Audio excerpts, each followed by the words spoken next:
Food for Thought, episode 6. Today we're here to talk to Jen Stover about what is human fusion and why you need to know about it. And trust me, you do need to know about it. So the reason I started this show is to inspire, empower, and connect people.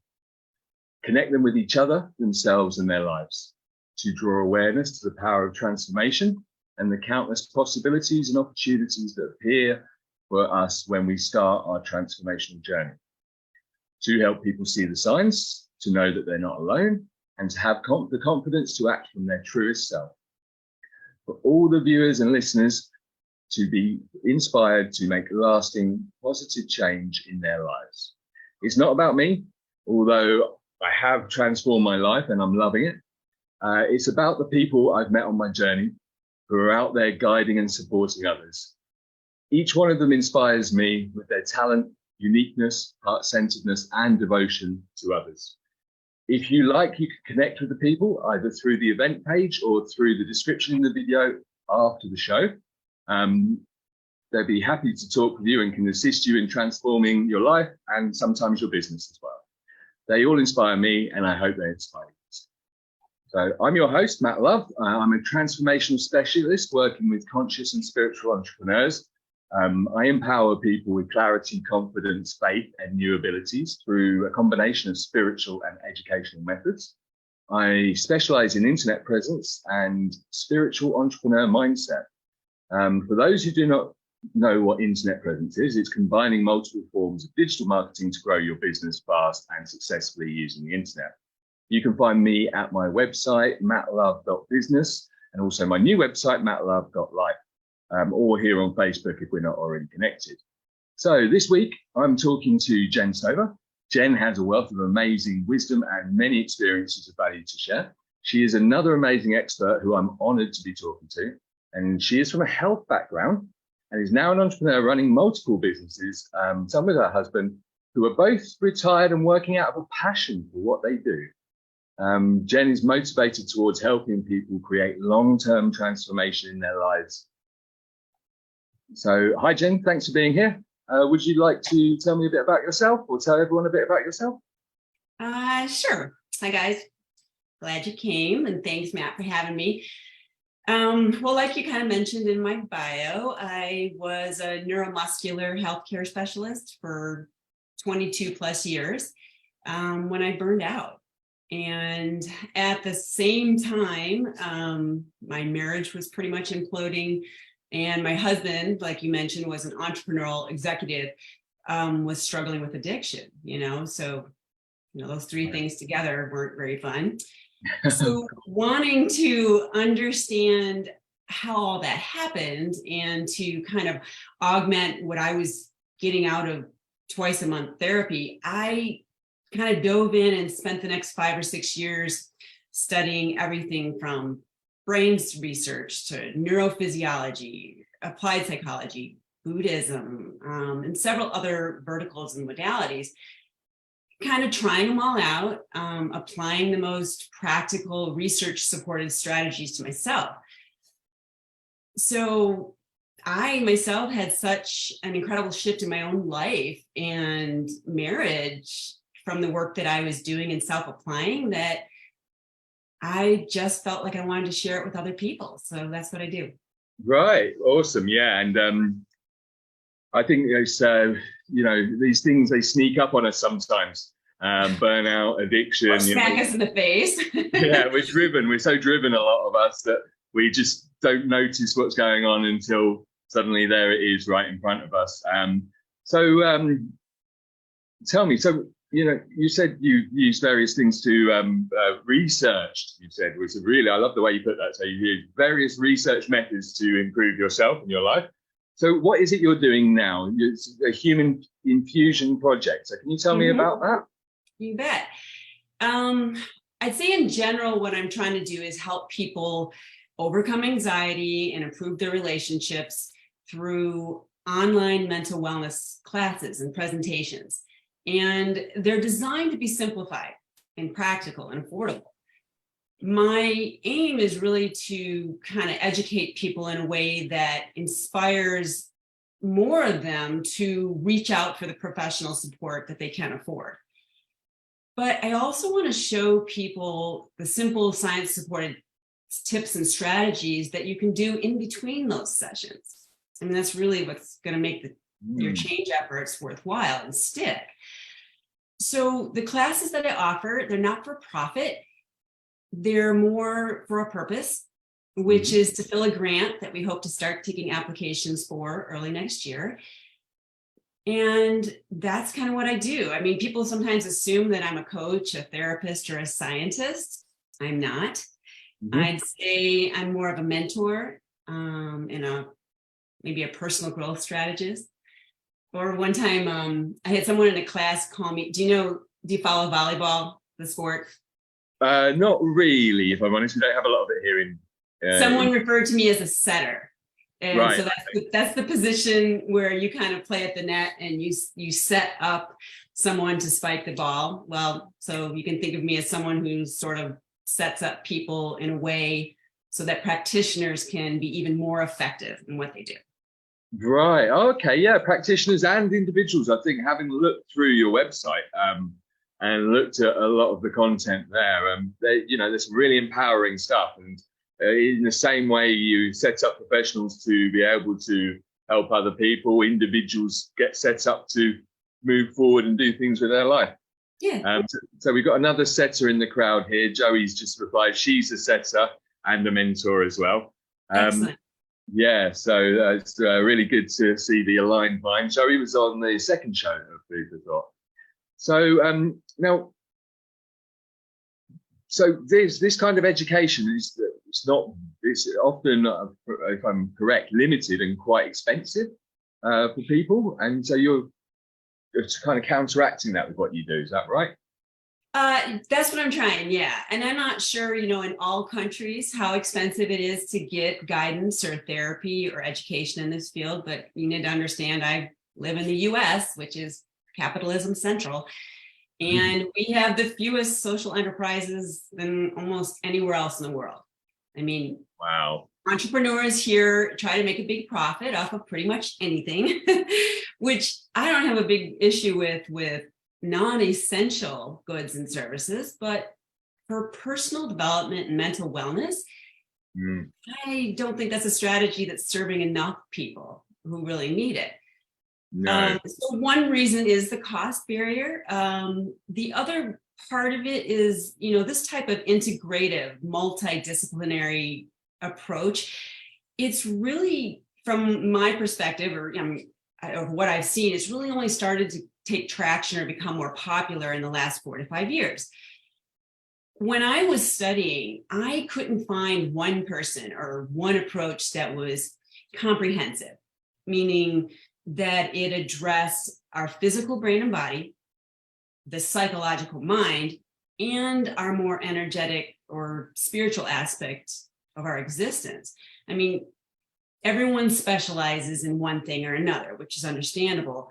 But I spent a lot of time taking many different types of classes and learning from a lot of different teachers, and kind of found that there was some commonalities and similar pathways even amidst them. They were just using different languages. Yeah. I think it's harder to find multidisciplinary practitioners, but it's growing.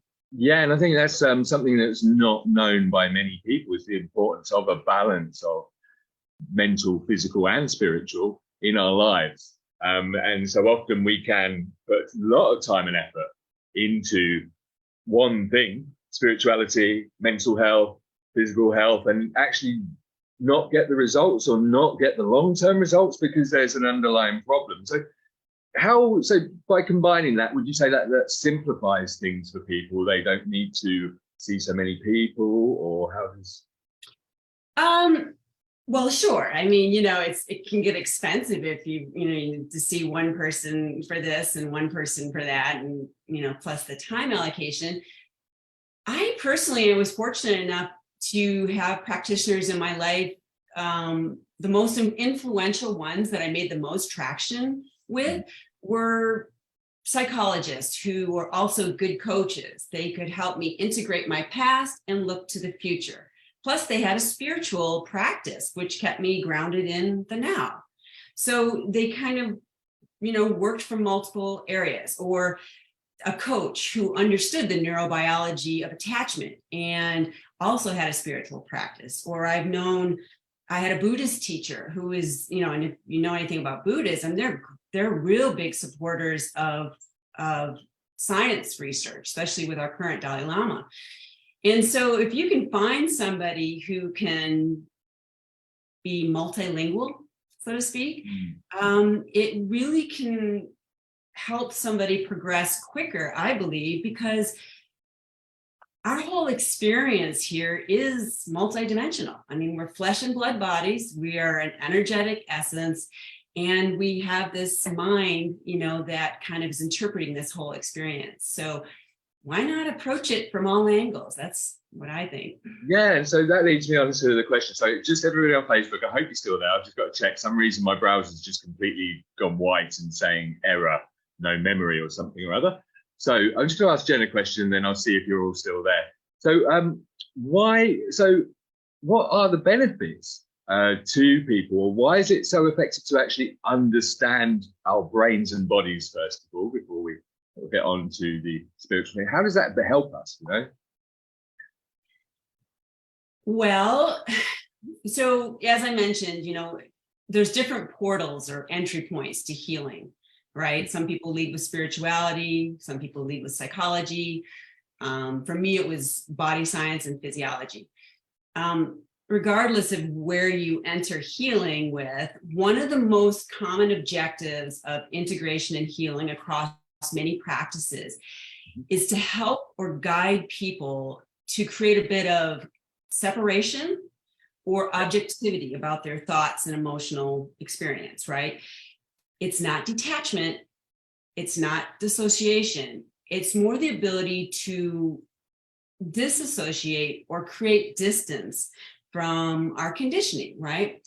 This is how we can work with it.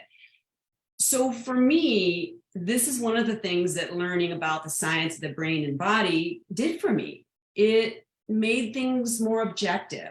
I didn't take things so personally, right? And that's where we can really get some work done. I mean, it's like I thought of the analogy, it's like trying to mend a torn coat. It's a lot harder to do while you're wearing it, right? It's easier to do if you take it off and put it in your lap for a moment. You know what I mean? So science, in a way, helped me create that needed distance and objectivity about my experience, which was really helpful, especially when it was hard. I was in the midst of this really physical, emotional process, and I could stick with it because I knew it was necessary. I knew what was happening. So that was part of why I think it's important. And for some people, it really helps. And I was, an intellect heavy biased person at the time. So that's why it was useful. Yeah. I mean, I would not consider myself as intellectual as you, but I am an intellectual person. I have to admit, having what I consider a better understanding than most people about how my brain and body are working enabled me to, and to be honest, as I got older, this became a bit more apparent. It's like, I could tell, okay, I don't feel great today. Did I have enough sleep? What have I eaten? How much have I drank? Have I done any exercise recently? Because if we don't move our bodies, then how does everything keep working? If we sit around all the time, and if we don't get enough sleep, and then we wake up and drink a ton of coffee, and we forget to drink water, and we hardly eat any breakfast, then there's a pretty good chance we're going to be anxious by lunch. And when you're trying to overcome burnout, depression, addiction, a lot of it is an emotional journey from my experience. And so if you haven't been taking care of your brain and body, then it is a lot harder. And it makes it a lot harder. Yeah. So, and the other thing I thought about is, besides from that objectivity that comes with the kind of tangible science of how these flesh and blood machines work, the other part of it is, like anything, sometimes when we know how something works, we can be more strategic with getting it to work for us, right? So you can think that about a lot of things. Once you understand how a system works, you can leverage it to get it to work for you and create the patterns that you do want. Does that make sense? Yeah, absolutely. Anna's actually commented here, but those languages can be anything. For instance, learning our visual language is essential to understand how our language's visual component affect others and how other people see their world. This is especially useful for people who don't think they are visual and expressing themselves. So yeah, learning these different languages that we're hearing from and processing, other than just the words that we're hearing every day. Yeah, massively beneficial. So now, one of the things they say that using our brains better and using using the whole brain, you say increases mental flexibility. So what is mental flexibility and what are the benefits? Yeah, I use that term. I think I'm sure I learned it from somebody else, so I won't claim to say it's mine. I've heard it before. But I learned that somewhere along the path. I'm going to say that I believe that mental flexibility is actually more effective than mindset. And I'll tell you why. Okay. Mindset itself is very useful coping strategy, right? It's the reframing and seeing more positive attributes in experiences is quite useful, right? It's a great strategy. But anyone who has really done the work can tell you that if we're only focusing on the positive and not acknowledging your own or someone else's pain or reality, it can be really be a block to progress. And it's the same with how we view ourselves. So if we're only quickly reframing our heavy emotions and dismissing these terrible thoughts that occasionally go through our mind, it's kind of an avoidance or an example of rejection. And rejection, whether it's of someone else's reality or our own, it creates resistance and separation, which isn't helpful in healing. So you really need to first legitimize the pain or dysfunction. Otherwise, you're sending this message that of rejection, kind of in separation, or that it's bad or something that should be avoided. So with mental flexibility, or like flexible thinking, the idea is to acknowledge what it is that you're experiencing, and then to take it another step further and add and ask yourself what else is possibly happening. So, I may be having this upsetting thought going through my head, and I may be having this terrible feeling, but then you ask yourself, and what else is possible? What else could it possibly mean? What's another thought or explanation that's possible? So by acknowledging the uncomfortable thought and experience, and then adding, so it's not a but, it's an add, like an and, we add several more as possibility, it starts to diversify the way we think and kind of dilute the power of the thing that we're really getting hung up on. Like, I can give you an example. I don't know if you read this blog I wrote or not. I wrote it with my husband's permission about an example, thing that he went through. He's a photographer, landscape photographer. He creates online presentations, and he sends out big blasts of emails when he has a new class. So this one particular day, he sent out this email with a new class he was excited about. And for the first 3 or 4 hours, crickets, no response, right? And so what goes through his head? Oh my God, nobody's interested. My class is terrible. It's like, who am I to teach these classes, right? All those thought patterns that can come back in your head. And so the worst thing I could have done would be to say, oh, don't think that. It's fine. It'll be great. That's not helpful. It's like, it's basically resisting his experience. So the method that we come up with is we sat down and we said, okay, maybe you're right. Maybe your class isn't that good and maybe nobody's interested. And what else is possible why people aren't emailing you? And so then we went in the process of listing 5 or 6 things that anybody here could come up with. It's like, gosh, our inboxes get bombarded in the morning. Sometimes we wait to the afternoon to go through them. Maybe somebody was saving up their money because they really wanted to go. Maybe someone was changing their schedule and didn't want to respond beforehand. So by coming up with those additional explanations for what, in addition to this more negative one, you end up not only is it an exercise in perspective taking, but it's actually kind of diluting the power of the thing that's hanging you up. And so that's what we have developed as a regular practice is flexible thinking. And it's basically a way of diversifying your thought. And that's probably like a whole nother conversation, but diversification as a growth strategy, it's powerful, right? It's powerful at overcoming repetitive anything, behavior, thought, emotional response, whatever. So that's kind of what I call flexible thinking, is just purposely, intentionally acknowledging what's you're experiencing and adding, and doing the exercise of adding other possibility. Yeah, I mean, really powerful, actually. I think that one. Really, I like the idea of that. It reminds me of so many things. So the thing that actually came to mind was there's a really good psychologist who writes on Medium, and his name is Nick Wignall. And he wrote a couple of articles that the things don't judge your thoughts or emotion.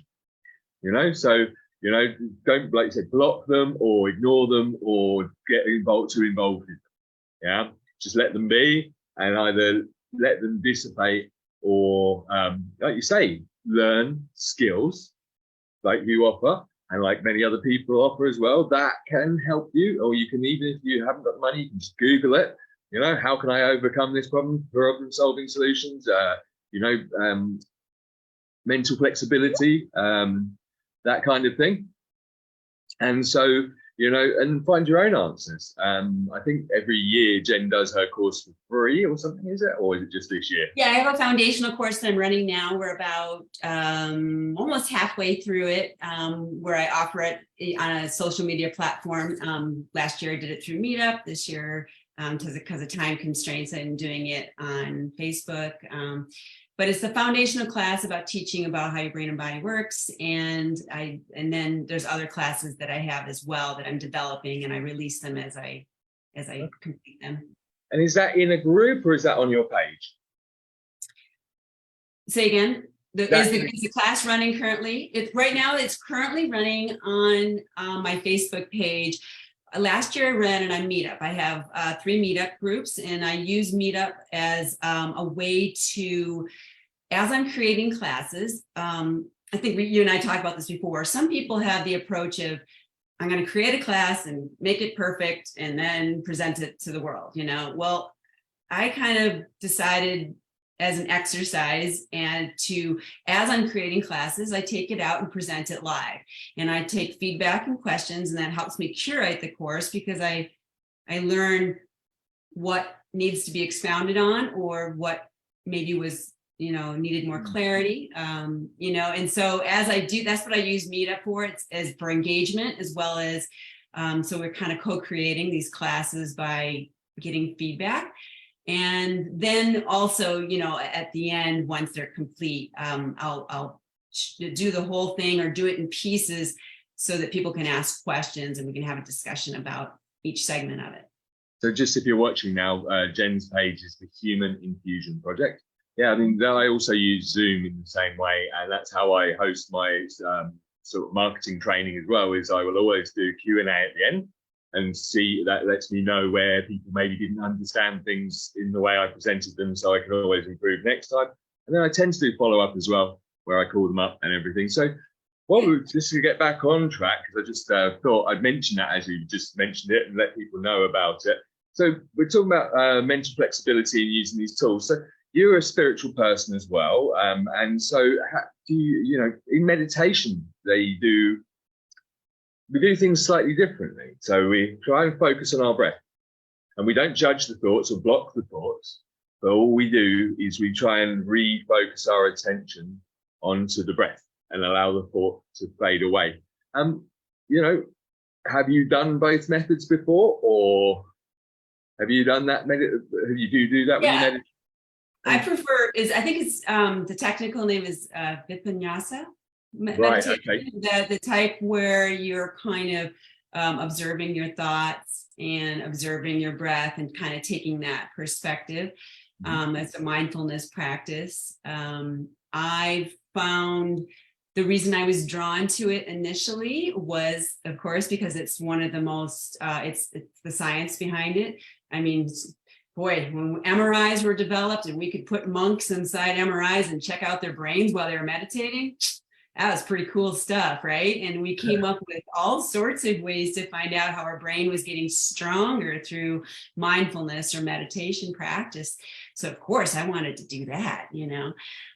So it was hard, I would say. My nervous system when I first began was in high arousal most of the time. And so it was hard for me to sit still. It's hard for me to keep my mind, not stop thinking. So it took a while and a lot of practice to be able to be still and just allow like this empty space around me and in my thoughts.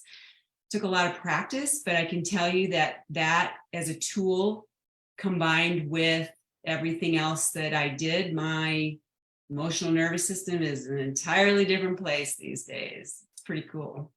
Yeah, I can relate myself actually. So the way in the pandemic was quite difficult for me, and I got to quite a stressed out place where I was trying not to let it slow me down or stop me, and that's how I ended up getting introduced to meditation. So it's only just 2 years, about a week ago, that I started meditating, and yeah, so not very long at all.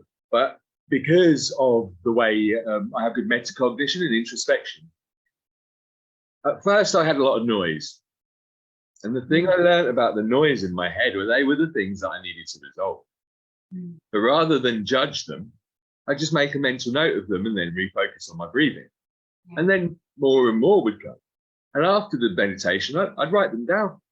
And I go, right, so, you know, and I'd use a similar process to what you're talking about with your husband, you know, but what's bothering me about them and why? And, you know, what am I doing about it? They're just simple questions, you know? And then as I meditated more and more, I got to a place of complete and utter tranquility. And it is amazing. Like today, I've meditated 3 times, had a bit less sleep tonight because getting more oxygen in my body. So I didn't sleep well last night. Getting more oxygen in my body re-energizes me. It helps me deal with the sleep so that I don't need to drink tons of coffee, for example. And yeah, I stopped using a timer anymore, and I'm happy meditating for 15 minutes. And it's very empowering, and I tend to remember all those things I might have forgotten. Yeah, no, it's a great practice. It's good bang for your buck, so to speak, because there's, besides the benefits that you mentioned and the brain strengthening, the other thing that I've tried to bring to light for people about whether it's breath work or mindfulness or whatever you want to call that sitting still, and the process of understanding your body sensations is called interoception. And it's a critical component to learning pattern interruption. And part of it is, you know, our emotions are physiological experience. It's not a mental experience. It's a physiological, physically felt experience. And when you learn pattern interruption, when you can catch it early in the cycle is where you can make the most change. And so what I try to explain to people, like the current class I just finished was about how to discover your own limiting beliefs. And I share the format and the way that I do it and how I use my body sensations to backtrack, like where I've had patterns of thought that went with it. So when you can practice in mindfulness, if you get really good at picking up subtle sensations as you're starting to activate, that's the point where if you are trying to change a pattern, change a habit, create something new, that's where you're going to have the most effectiveness. Not when you're already escalated up here and now you've got to manage it and cool yourself down and then try to do something different. It's early. And so part of the mindfulness benefits or meditation that people, or the breath work focus that doesn't get talked about a lot, is your ability, it's kind of like becoming I refer to this in one of my videos. It's like becoming a food connoisseur where you can recognize the details and flavors of each little spice in a bite of food. Well, if you can get that skilled at recognizing teeny little nuances of when emotional response is starting to activate, if you can catch it early, that's where you can do a lot of really powerful work there. Right. I mean, it makes it so that obviously the slowing down from the meditation makes it more easy to spot the signs than when we're living at our hectic, full-paced life, out of the house, into the gym, into work, out of work. The things again creep up on us because we're not as present as maybe we could be. So, I mean, loving the conversation so far. Thank you. Great to see everybody out there. Please feel free to share anything, ask any questions. So actually, so I want to know, how can brain science actually accelerate our personal growth? I would say what really, I mean, to be honest, what really accelerates our growth is the daily repetition commitment to it. I mean, you have to do it daily. Right? It's not a once or twice a month thing. It's not something, and ideally it's something that maybe starts with a practice in the morning, but you carry through your day as you get better. The brain science part of it, the reason I think it accelerates it is because it creates that objectivity like we talked about before. It was a pathway to becoming enough distant from my conditioning, enough distance that I could work with it. I didn't take it so personally. When we get, all of us start out very entangled and deeply identified with our thoughts and emotional experiences, right? You can't work with something when you're in it. And so for me, the reason that science or that approach or understanding the mechanism behind why things are happening, that piece of it for me helped to give me that needed objectivity or that bit of a distance so I could work through the difficult times knowing I can do this because I understand what's happening. It also, like I said, the mechanism of it. If you know how something works, you know how a car drives, this is the steering wheel, this is how you turn it on, this is how you shift, and here's the accelerator. Well, again, you can actually, take it and learn to drive it in a place and where you want to go. Well, I think it's similar to understanding how your brain and body work. If you understand the details and the nuances of like, well, if I do this, and I understand that my body is going to adopt anything that it's exposed to for long enough, there's a simple concept, right? I just inside myself the answer. Well, part of it is how many different ways can I expose it to the state and the thinking that I want it to adopt and have on a regular basis, right? So if you understand that, if you understand a process, that's a simple example of one, well, then you can start to think about how can I leverage that to work for me? That's how it works. Then I want to do this with it. So that's how it impacted me. Right. So yeah, absolutely. I mean, so think like you're saying, so the understanding of it's possible and how it works more or less, plus useful tools, like you mentioned earlier, the one you used with your husband when he was reacting to the email, just a simple, right, well, what are the other possibilities? That, by the way, is the tool bit, just in case you didn't catch that. That's the tool, is the question, what are the other possibilities? And then, that's how things really change. I agree. And that's, I think, like personal growth, big part of it is emotional intelligence. And so, a bit of a broad question, maybe a little bit judgmental, but why do you think people lack emotional intelligence? It is a big topic.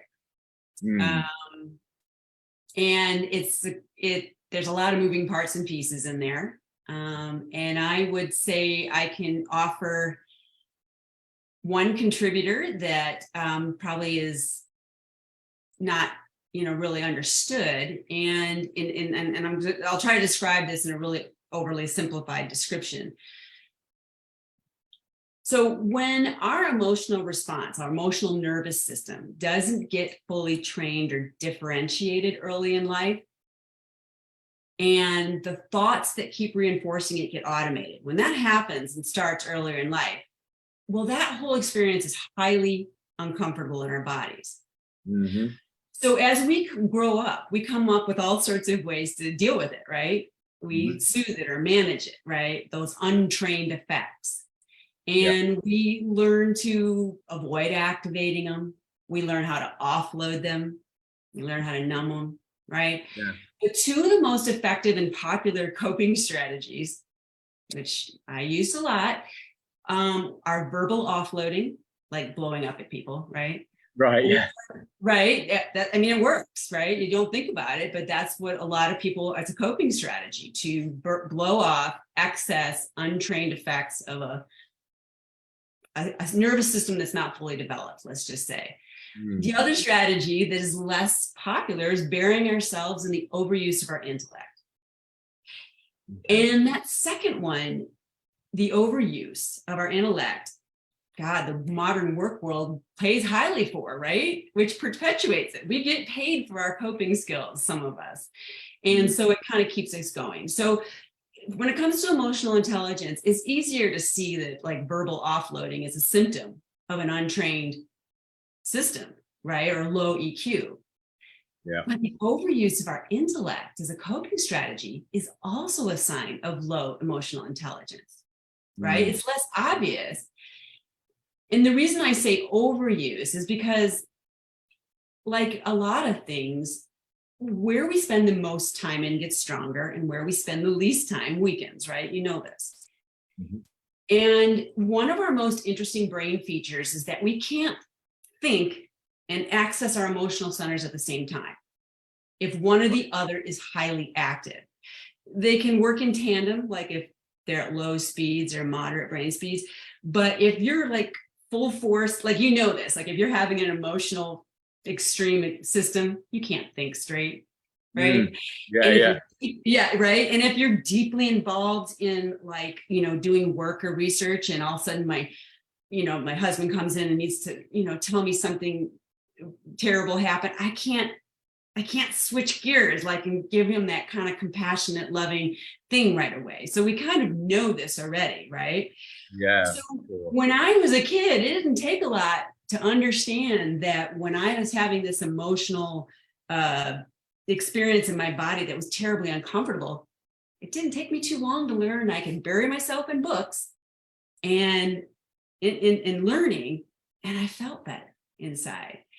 So that's why, and then it becomes a habit, right? We become these really highly proficient and intelligent, intellectual, highly achieving, wonderful producing, and highly paid humans that sometimes struggle with the emotional aspects of our experience simply because we've found ways to avoid accessing it. It's uncomfortable. It's uncomfortable when it's untrained. It's kind of a long-winded, maybe kind of answer, and it's a longer discussion. But I think the untrained part of our emotional response is a big contributor to a lot of people's struggle with emotional intelligence. Yeah, I mean, for sure. And I think it is just it's something that could be learned at quite a young age, I believe, before it gets out of control, and then it's not such a big job, to understand, to sit with, to not react. Personally, like when I was younger, I really relate to what you just said, and for me it made perfect sense, because I was diagnosed with depression around 13, and they tried to give me Prozac, and I took it, and I could actually feel a difference, but I could tell my problem wasn't fixed. So I was like, it just felt wrong. I just felt really wrong. And so I just said, I'm not taking it after about 3 or 4 weeks. And I just stopped taking it. Anyway, 17 comes, I'm coping, but I've still got depression for many years. I'm going to have problems at school, end up getting expelled. I'll go to college instead of university. And after college, I end up with major depression again, because I feel like a failure, basically, because I haven't learned emotional intelligence, I haven't learned to regulate and all these things. And I actually was told again, now you're depressed for the rest of your life and you're going to have to take antidepressants every day, right? At 17 years old, that was their solution. I said, no. I said, this time it was venlafaxine was the name. And I turned around and said, no, look, tried to give me fluoxetine, I think Prozac is, years ago at 13, didn't work. What else can I do? And they were like, do CBT. And within a few weeks doing CBT, although using my brain a bit here, I realized that all that was happening is I create the chemical imbalance through a lot of bad thought patterns. You know, they all have names: catastrophizing, fortune telling, one-sided thinking, negative thinking. I mean, there's about 13 or 14 of them, I think. And I had like 10 or 11. And so I was suddenly aware that what I had to do was find a different way of thinking of these. And that within time, I fixed the chemical imbalance. And I was right. I'm honest. I was right, you know? Good instinct on that. Yeah, it's just, you know, we forget that, you know, we have these beautiful, you know, brains and bodies, but, you know, we're more than just our intellect, you know. And so if you really want to develop full emotional intelligence, it's more than just learning temporary in the moment intellectual strategies to rein in those runaway emotions, right? It's more about learning to artfully and skillfully use our emotion along with your intellect, right? And to do that, it takes longer term retraining of the emotional system itself. Yes, so just saying thanks to somebody else who showed up now. Yeah, and I think, yeah, that is it. It's like anything. I mean, I've been looking at it's like riding a bike. You have to learn to do it. It's like using a computer. You have to learn to do it. It's like we went to school for years to learn to correctly read and write and do mathematics. You have to just learn the processes. And, you know, and like you said, I think really we have this saying in England called quick fix mentality, right? Most of the world live in this quick fix mentality. They want it over with and they want it done and they want it fixed. And I think life has a lot of things that happen as we're going through it. And that means that we maybe have to continue, like you said, do things every day. And, you know, in fact, I studied about how to become a successful entrepreneur. And the big difference is habits. Mindset is important, but habits, huge. Reading. Like practicing every day. And it's sometimes, you know, it's awkward. I mean, you know, my husband and I, you know, I'm sure a lot of people can relate to this, but, you know, we're in our 40s and I'm in my 50s. And, you know, and you're, gosh, you're thinking, God, I should know how to do this. Wow, you know, I feel kind of stupid, or you have this little shame bath about like, oh my God, I'm 55 years old and I'm having to learn how to like communicate. I mean, but we had to practice, like, to show you how novice it was. I mean, I could problem solve like nobody's business. I was a multitasker. I could get a lot of stuff done like a drop of a hat. But when it came to relating to my husband in a emotionally empathetic way and to really relate to him, it was a skill I had to practice. I mean, there was times, don't laugh, but I had cue cards I had to type up because I didn't know the language. And so, but we agreed that it's okay. And so sometimes I'd be like,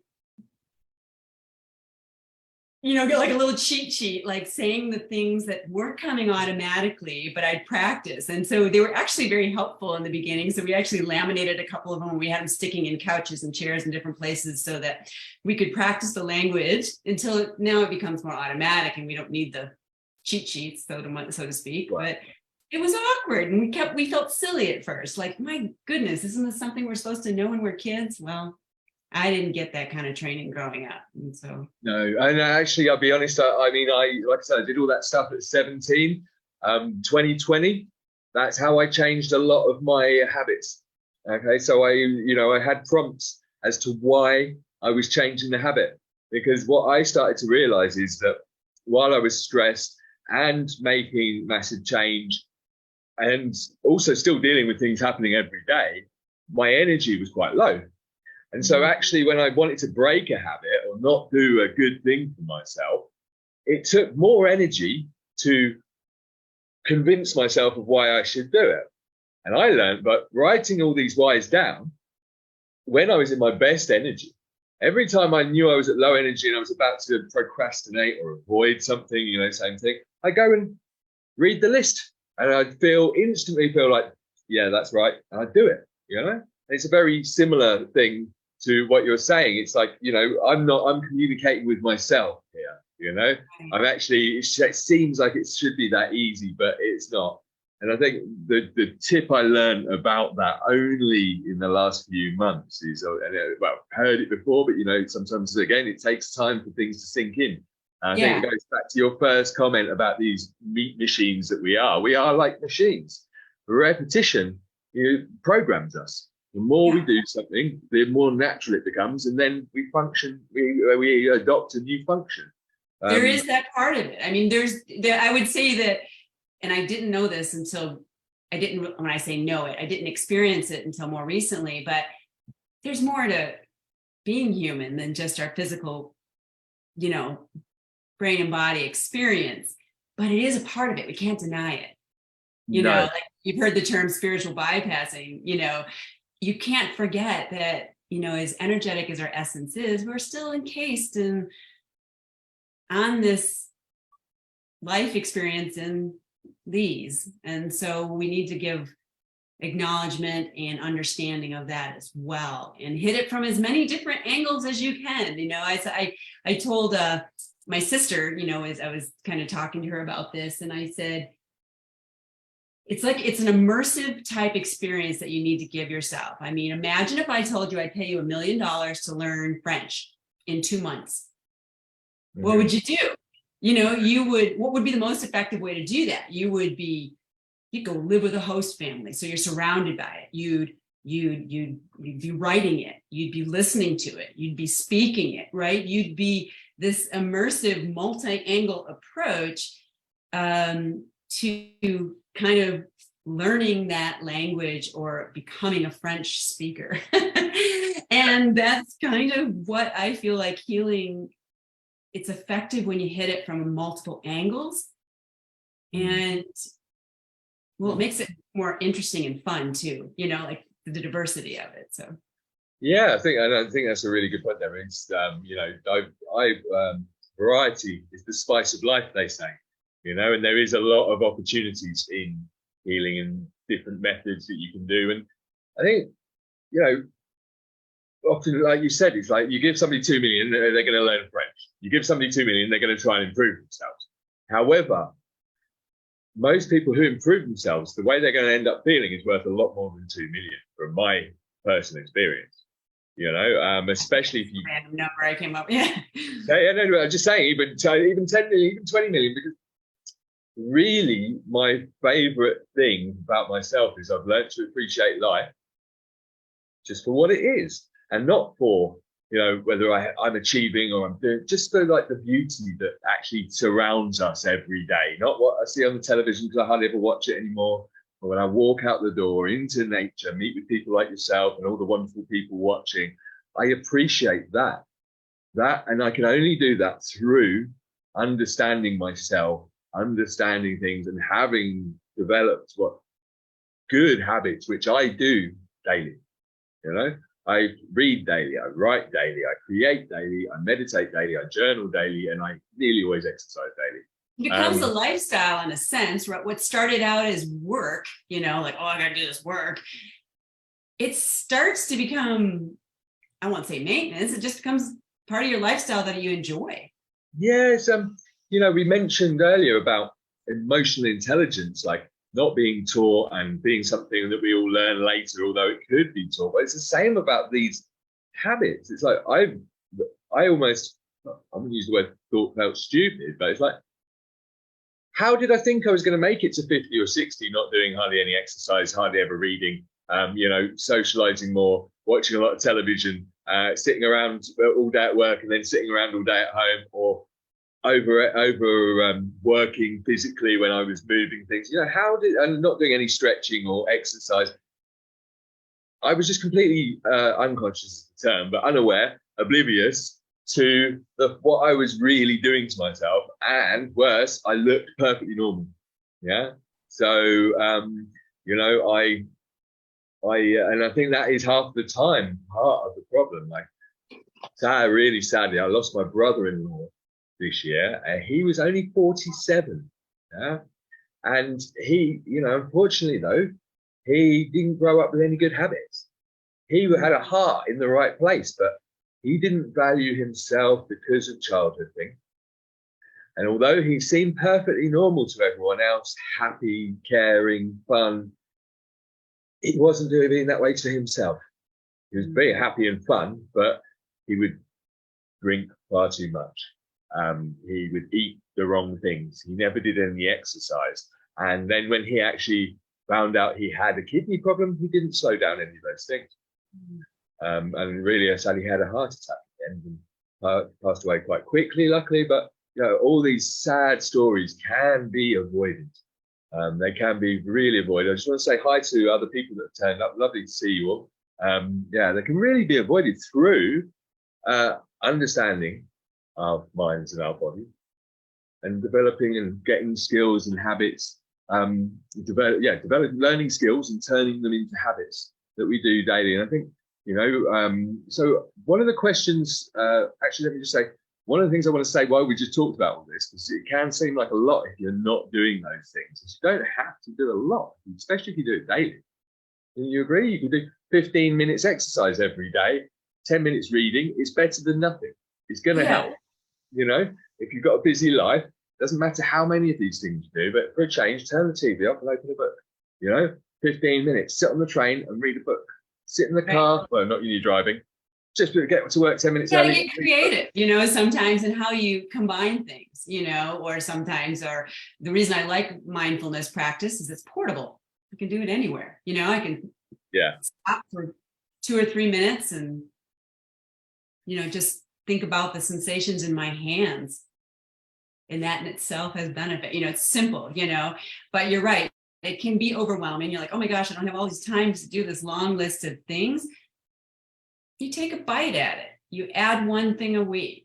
Then you carve out, the difficult thing, especially for me, was I had to get up an hour earlier in the morning. I love my sleep, but I get up at 5:30 every morning just so I can do my hour. And, I go to bed 15 minutes early, that kind of thing, which was hard to do. But now it's, as with anything with time and repetition, it becomes a little less painful, although I'm grateful for coffee in the morning. But, you can develop, there's some things you have to modify, I would say.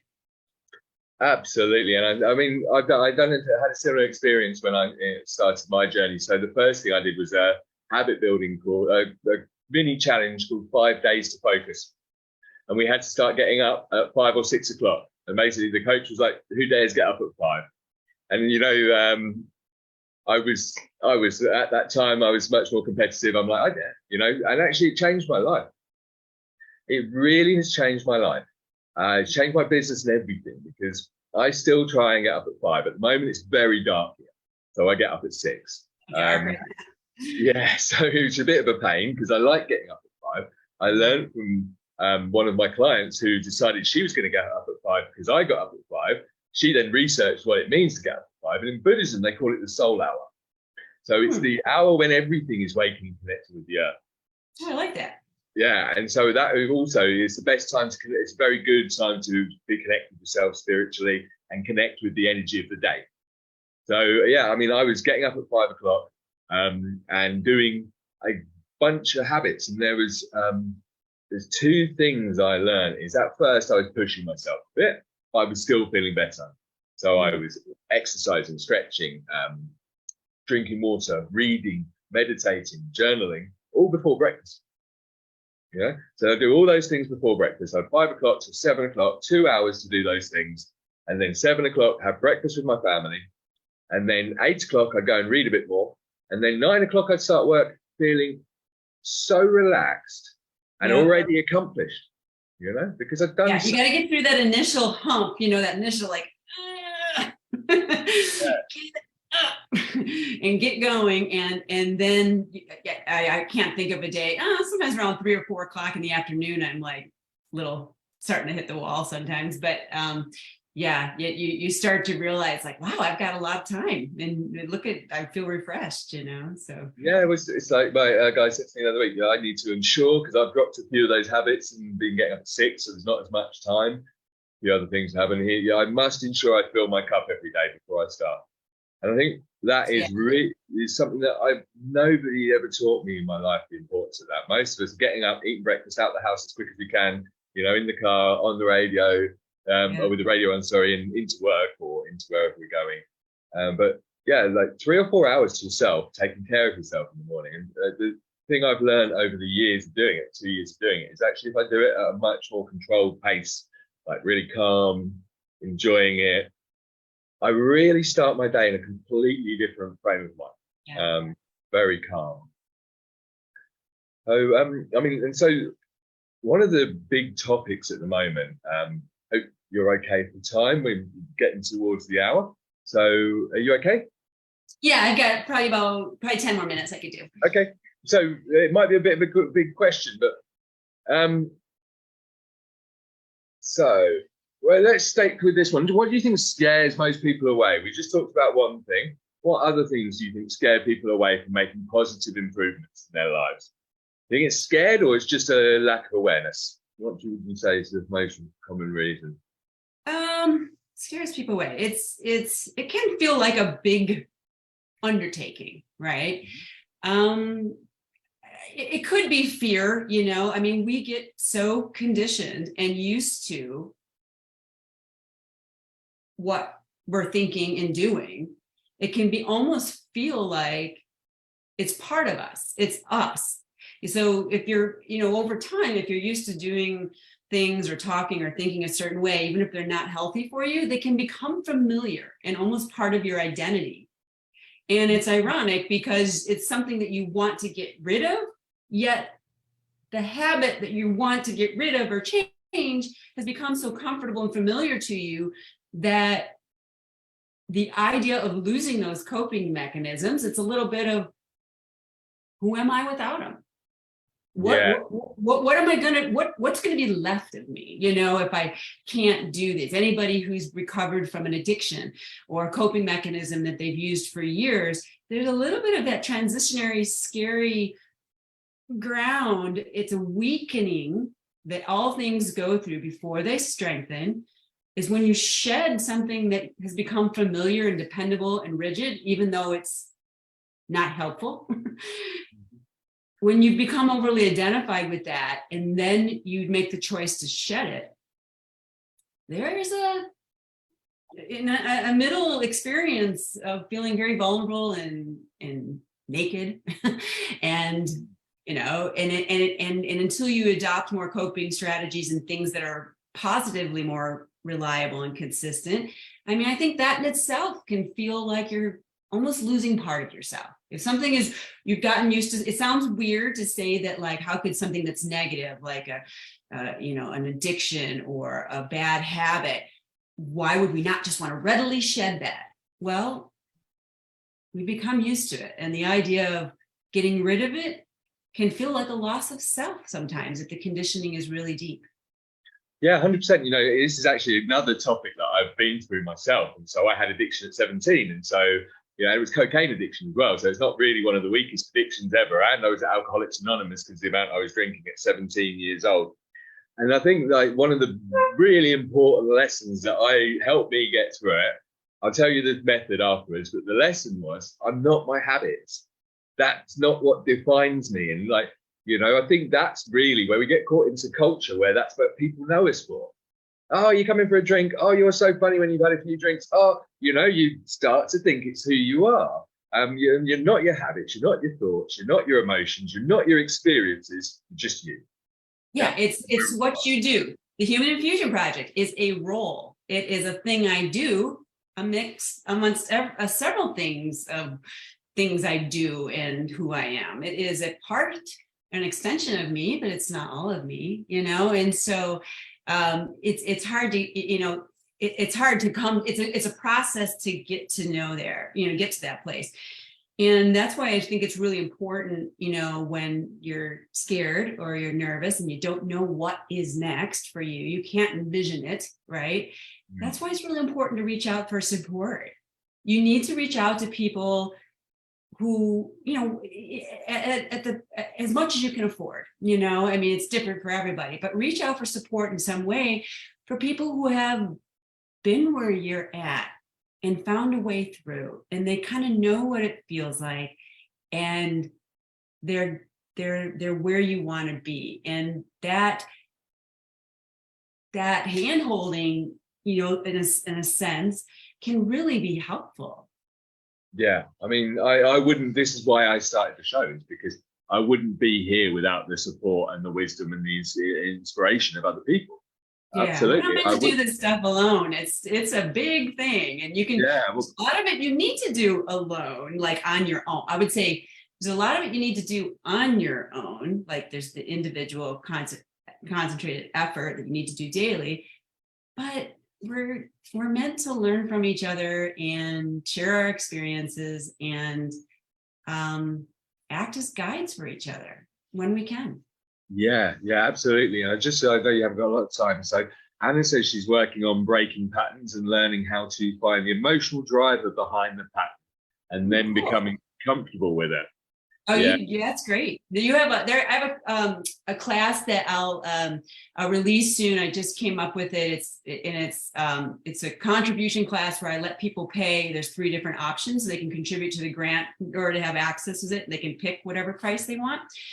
And it's a how to get to the root of the process that I use to get to the emotional patterns and work backwards to find the belief patterns or thought patterns at the root of it, so you can change. There you go, Anna. If not long now, want any extra tools to help you doing that? Because like on your own, it's cool that you're diving in on that. Emotional patterns are it's where the money's at. You're gonna find that once you identify them and get to the thought pattern that's related to them, and then consciously make it'll be work. You know, I'm not gonna lie, it takes some effort. When you get out on the other side, it's pretty amazing. Yeah, I think it's made me think of, so there's one of the things that really helped me develop new habits and is actually paying attention to how I felt, and also not expecting results instantly. So, for example, that's a really good point. Yeah, but it's just really hard. It's new at first until you start to see that if you continually do it, you're going to get little wins all the way. So it's not like one big result, like, hey, I'm Arnold Schwarzenegger now. You know, it's like, actually, I feel so much better. I'm not struggling to do certain things. I think one of the things I'd never realized is I slouched a lot most of my life until I really started exercising. And it was, so exercise and diet, and I'm giving up smoking all at the same time. And so the exercise helped me distract myself from the smoking, also raised the positive chemicals in my body. And the way I did it was just using a free app on my phone, or a couple of them. I do a couple of different routines, and I made myself do it for 2 to 4 weeks. Yeah. So, and then I check at 2 weeks, how do I feel? How do I feel? And I was so much better. 4 weeks was like amazing. I then continued for 1.5 years until, unfortunately, something traumatic happened in my life, which it was only like a small thing, but it wasn't a really pleasant experience. And I'm only just resolving it now and getting back into exercise. So, you know, that's the next point about that was that I had something traumatic happen and I wasn't dealing with it I was dealing with it, but it was taking me a bit longer than I would have liked. That made me drop my habits, which then started an emotional pattern where I felt, and I've learned what this is that subliminally you know when you're letting yourself down. So if you tell yourself lies or make excuses, you know, and procrastinate things, or just don't do what you know is good for yourself once you know it's good, then you can start to feel worse. But it's actually that, it's not what you're doing, or it's the fact that you're letting yourself down and not doing the thing. So I know you've got to go very soon, and so I think we've answered all the questions. Well, if you like I said, you can give them my email. If anyone comes up with questions afterwards, I can always email me with questions later. And I love talking about this stuff. It's yeah, me too. I enjoy talking to people. I enjoy talking to you. Thank you for the having me. I feel very honored by that. Yeah, and I feel very honored to have you here because like I've been talking to you for about a year, maybe a bit longer, and you always inspire thought, like but on beyond belief. And today I believe has been awesome. Thank you to everybody that's come. I've really enjoyed talking to Jen. Don't forget, Jen's got the website, thehumaninfusionproject.com. Is that right? It's the .com, isn't it? Right. Yeah, just checking. And then Human Infusion Project on Facebook as well. And so, you know, send her a message on Facebook through Human Infusion Project. Yeah, or you can Jen. I have an email as jen@humaninfusionproject.com as well. That's Jen with one N? Yes. Jen with one N at humaninfusionproject.com. Or I will be watching my notifications if you want to leave a question in the video in the comments here if you're watching this video at a later date. So thank you, Jen. Thank you, everybody, for coming. It's been an absolute honor. Thanks for all your interaction. And I look forward to seeing you next week, where I'll also be talking to another wonderful lady called Ella Zem. And we're going to be discussing conscious and spiritual business, or the new business energy, as she calls it. So look forward to seeing you then. Thank you, everybody.